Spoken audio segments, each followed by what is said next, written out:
nito is actually beer. Ang mga bata, mas gusto kasi yung medyo manamis-namis, kaya ginagamit namin is 7-Up. Ito po ang ingredients natin. Napakasimple po nito. Ito, this is 2 pounds of big shrimp. Ito yung jumbo.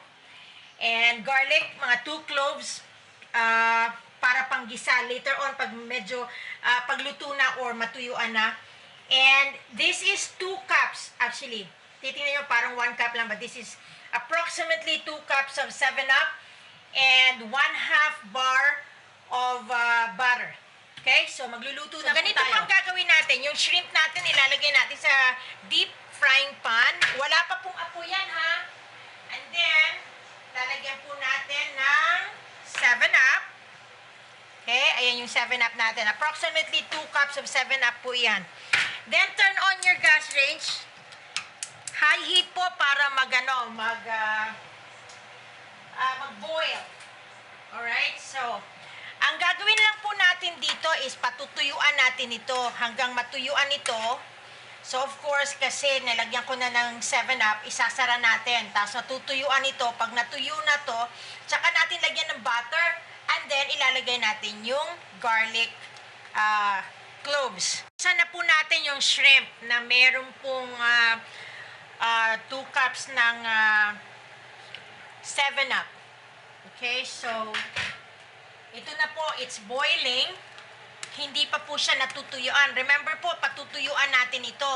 Wala na tong ibang panghalo. Yun na pong 7-Up ang magbibigay ng panlasa niya. Okay, so antayin po natin mag-dry up ito. Pag nag-dry up ito, saka natin ilalagay yung butter. And then yung butter, bali ang piprito sa kanya. And then ilalagay natin yung garlic. Okay, so isasara ko ulit dahil hindi pa natuyuan. So you have to wait until mag-dry up po ito. Again, this is just 7-Up and 2 pounds of shrimp. Ito, isasara ko po ulit. Bubuksan na po natin ang ating kawali. Ito yung shrimp natin. 2 pounds of shrimp with 7-Up. Ayan, tuyo na po. It's dried up. Ngayon, kasi natuyuan na yan, pwede nyo na po ito lagyan ng butter. Okay? Ito po yung butter natin. Lalagay ko ng butter.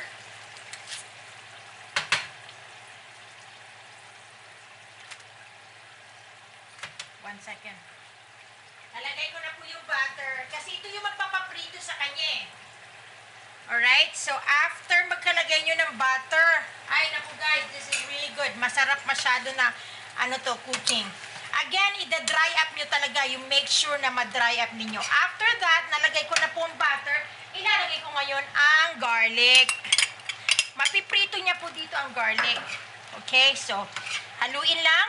Haluin. And then again, antayin nyo po na mag-dry up ulit siya. Bali yung butter, piprituhin niya itong shrimp. Okay?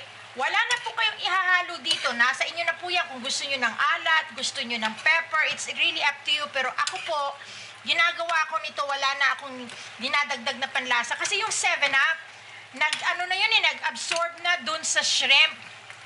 Okay? So again, isasara ko ulit. Okay? Mga 5 to 10 minutes siguro. So ito na po yung finished product natin. Ito po yung shrimp na niluto natin sa 7-Up. Okay?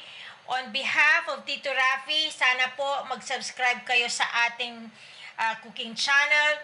Mga lutong Pinoy. Marami pa po tayong recipe na darating. Have a great one. Bye-bye.